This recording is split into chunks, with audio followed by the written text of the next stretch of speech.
Once you download the files and open up the InDesign document, I'd just like to walk you through a couple of important things to keep in mind when working with color and just to kind of show you how the pre-flight panel can work. So the first thing that I'll just talk about is color. So this is a multi-page document. I've already gone into the swatches panel here, and you can see that most of the swatches that aren't being used have been removed from the document, which is really important. We want to always be keeping our swatches palette clean, making sure there are no extra colors in here, colors that aren't being used are put in, there's no duplicate swatches. So that's really important. So everything is pretty clean in here. And something else to keep in mind is that we can have minimal swatches, but we want to also make sure that we have swatches that are in our document as well, showing up in the swatches panel. So I'll show you what I mean, for instance. So if I create a shape here, let's say I just want to have some color on this page.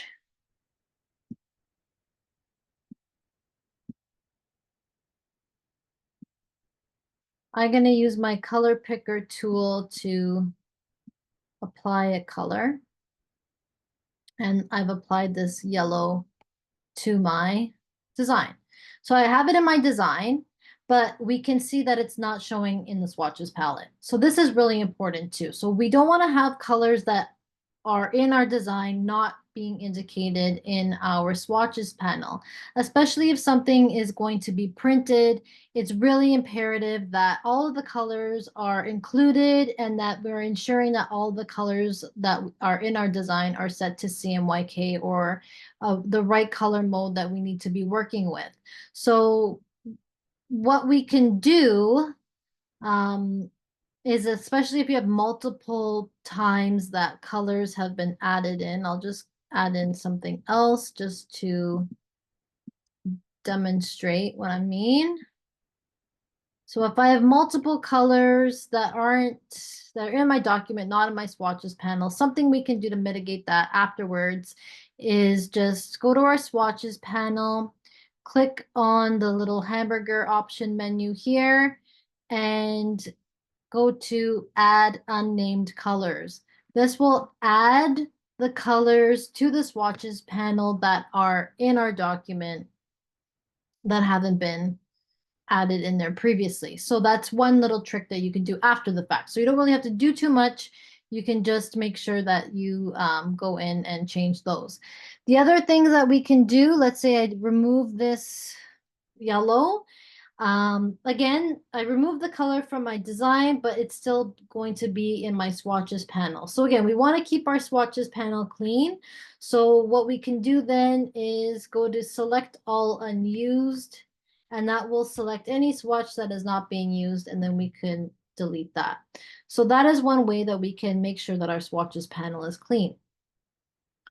Making sure that or ensuring that you're working with CMYK if something is going to be printed, or RGB if something is going to be set for a screen, is also really important to ensure that you're keeping on top of those points as well. So here in the swatches panel, this little icon is telling me the colors in CMYK. If I double click on this swatch and change this to RGB, the icon changes and you can see that it says RGB. So again, if a color is not in the correct color mode, double click into that swatch and then just change that color mode to what it needs to be in.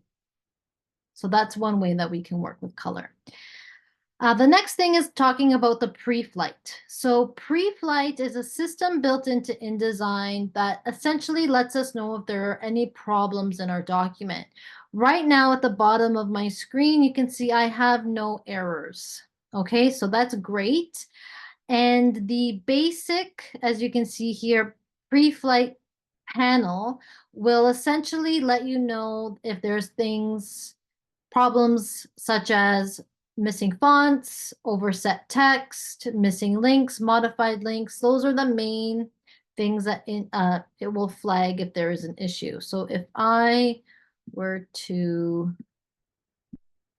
just close up this text frame for a minute, you can see I automatically have one error now in my document. Okay, so that is where the pre-flight panel is, and those are the things that it's telling you if you have a problem. So if I open up this pre-flight panel and click here to define profiles, you can see within the pre-flight, I can create custom, and I already have a bunch here. I can create custom profiles and essentially let InDesign flag anytime I have very specific problems that I wanted to flag. So additional things that you could flag are things like color space is not allowed. If I knew that something was going to be set for print and I didn't want any RGB, I could tell InDesign to let me know anytime I have an RGB color space in here, it will give me an error. So that's the pre-flight panel and how it's essentially meant to work. So it's great if you have a job that is going to be set for print. You would want to set this up according to maybe the standards of the printer, but the basic stuff that it is currently flagging are things indicated here, like missing links, overset text, fonts missing. Those are the things that are usually going to give you errors inside of your InDesign panel. Okay, so that's the pre-flight there. The other thing that I would like to show is how to import or create rather animations in InDesign. So to add animations in InDesign, it is an interactive feature like creating an interactive PDF, but you can add in very subtle little animations, essentially almost like a PowerPoint presentation that we can put in here. So let's kind of go through and I'll show you how we can do this. So I'm going to, let's say I want to add some animations to my cover page here. So I'm going to go to Window and Interactive, and you can see there's an option here called Animation. So here I have this text frame selected, the author, and I can choose a preset here where I can basically have this text do whatever I like. So let's say I want it to fly in from the bottom. There's this little butterfly that's going to show me what that's going to look like. So I can go in and I can add these animations throughout my document to images or text or anything really. So let's say I want to fade in here. So I'll just do a couple. We don't really, whenever we're doing these animations, we don't really want anything that is too overly done. That's on the master pages. But you can see I can kind of go in and add in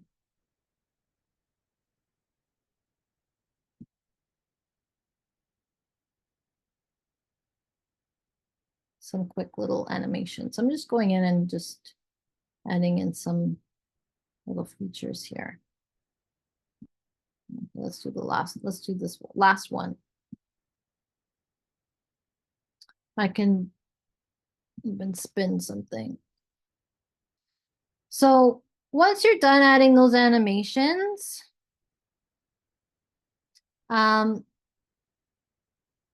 we can publish this online. So File, Publish Online.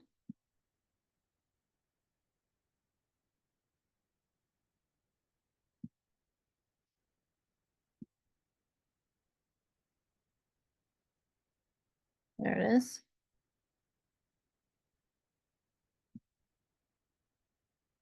I want this as spreads. Publish.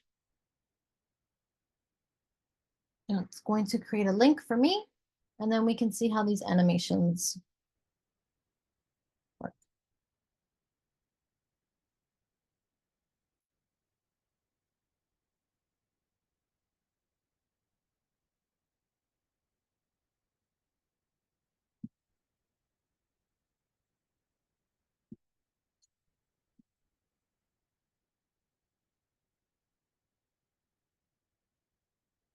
Okay.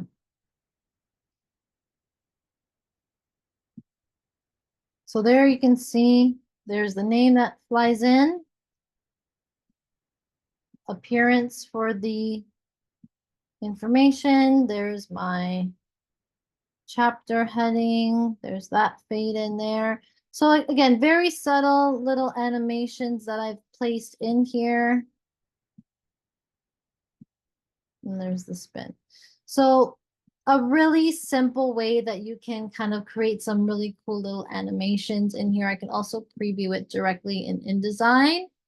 And it will also show me how that, there's a preview button there, how that is going to work. So those are some extra tips for you and working with InDesign.